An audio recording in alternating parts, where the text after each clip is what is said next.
सर्वप्रथम बी ए smart teacher या आपल्या यूट्यूब चॅनलवर आपले मनापासून स्वागत. 17 एप्रिल 2025 रोजी मान्य शिक्षण आयुक्त यांच्या व्ही मधील सूचनेनुसार 19 एप्रिल 2025 म्हणजे आजच्या दिवशी संपूर्ण राज्यामध्ये एकाच दिवशी सर्व शाळांमध्ये स्कूल मॅपिंगचे काम सुरू झालेले आहे. शिक्षकांना दिलेले ॲप त्यांनी इन्स्टॉल करून स्कूल मॅपिंगचे काम सुरू केले आहे. पण भरपूर शिक्षकांना प्रॉब्लेम येत आहेत. या सर्व प्रॉब्लेमविषयी आज आपण सखोल डिस्कशन करणार आहोत. स्कूल मॅपिंग करताना सर्वात पहिलं काम जे आपल्याला करायचे ते म्हणजे प्ले स्टोअरवर जायचे. प्ले स्टोअरवर गेल्यानंतर प्ले प्रोटेक्ट हे ऑप्शन दिसणार आहे. हे ऑप्शन आपल्याला ऑफ करायचं आहे. आपण ऑफही करू शकतात किंवा त्यावरती आपल्याला इथं पर्याय दिसणार आहे पॉज, हा निवडू शकतात. हा पर्याय निवडल्यानंतर आपल्याला या ठिकाणी बघा एक सूचना आली असेल, it will be automatically turn on again tomorrow. म्हणजे आता भरपूर शिक्षक असतात, त्यांना काही गोष्टी माहिती नसतात. हे प्ले प्रोटेक्टर काय काम करत असतं, आपण कोणतेही ॲप आपल्या अँड्रॉइड डिव्हाइसमध्ये इन्स्टॉल करतो त्यावेळेस हे स्कॅन करत असतं. स्कॅन केल्यानंतर त्या ॲपमध्ये काही आपल्या डाटासाठी हानिकारक असे काही सेटिंग असेल किंवा APK फाईल असेल तर ते स्कॅन करून त्याला ब्लॉक करतं. मग ही प्रोसिजर आपण आता या ॲपला इन्स्टॉल करण्या अगोदर ऑफ केलेली आहे, बंद केलेली आहे. आणि त्यांनी नंतर ऑन केली नाही तर ते अशाच पद्धतीने आपल्या मोबाईल अनसेफ मोडवर सुरू ठेवतील आणि भविष्यात त्यांना प्रॉब्लेम येऊ शकतो. म्हणून या ठिकाणी मॅपिंगची प्रक्रिया पूर्ण झाल्यानंतर परत ते सेटिंगमध्ये जाऊन ऑन करा. ओके. त्यानंतर एक महत्त्वाची बाब, हे ॲप कशा पद्धतीने यूज करावं यासाठी आपल्याला एक मॅन्युअल दिलेलं आहे, एक PDF दिलेली आहे. त्या PDF नुसार आपल्याला काही सूचना दिलेल्या आहेत. या सर्व सूचना आपल्याला माहिती असणं आवश्यक आहे. त्यामुळे सुद्धा भरपूर प्रॉब्लेम निर्माण झालेले आहेत.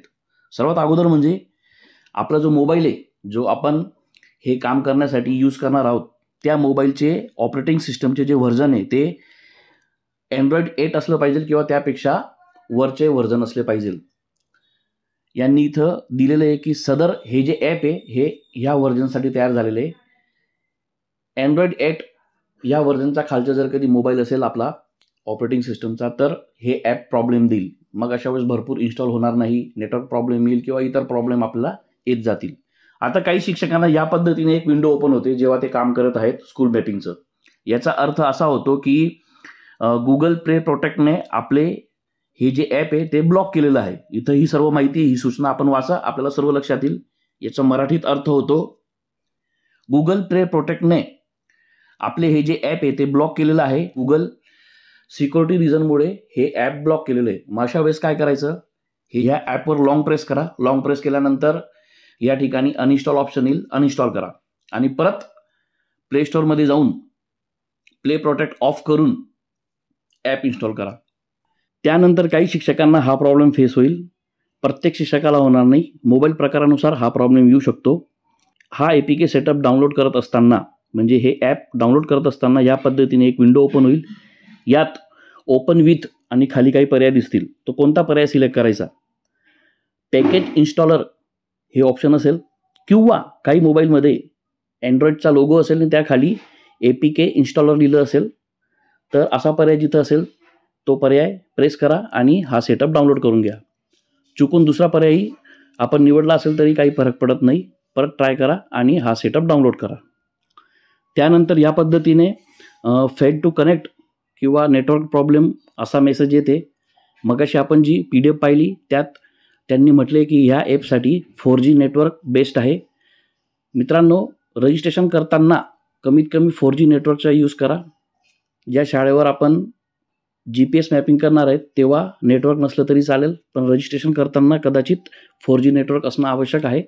काही शाळेवर 3G नेटवर्क असतं किंवा त्यापेक्षा कमी ॲक्सेस मिळत असेल नेटवर्कचा मोबाईलला तेव्हासुद्धा हा प्रॉब्लेम येऊ शकतो. मित्रांनो, ही एक पॉसिबिलिटी आहे. ह्या पॉसिबिलिटी अंतर्गत आपला प्रॉब्लेम असेल तर तो प्रॉब्लेम सॉल्व्ह होऊ शकतो. त्यानंतर हा प्रॉब्लेम येईल. ह्या प्रॉब्लेममध्ये भरपूर वेळेस हे ॲप डाउनलोड केल्यामुळे किंवा काही इतर कारणामुळे हे प्रॉब्लेम आपल्यासमोर फेस होते. अशा वेळेस क्लिअर कॅश हे आपल्याला करायचं आहे. त्यासाठी सदर जे ॲप आहे त्या ॲपला लॉंग प्रेस केलं, ॲप इन्फॉर्मेशन इथं दिसणार आहे त्या ठिकाणी क्लिक करा.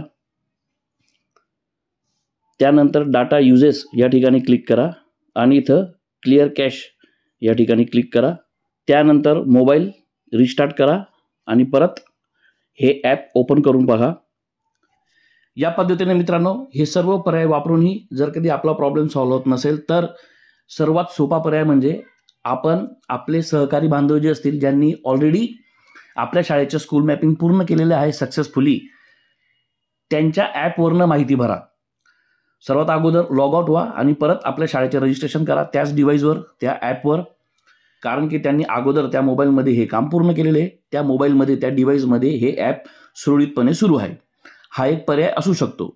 त्यानंतर राज्यस्तरीय आपले सर्व जे प्रॉब्लेम आहेत त्याविषयी माहिती विचारण्यात आलेली आहे की असा प्रॉब्लेम येत आहेत, याविषयी मार्गदर्शन हवे. लवकरच ते मार्गदर्शन मिळाले की प्रॉपर सोल्युशन आपल्याला मिळेल. त्यासाठी चॅनलला सबस्क्राईब करा, बेल आयकॉन प्रेस करा, जेणेकरून पुढचा व्हिडिओ आपोआप आपल्याला मिळत राहील. ओके, भेटूया पुढच्या व्हिडिओमध्ये. तोपर्यंत टेक केअर आणि गुड बाय.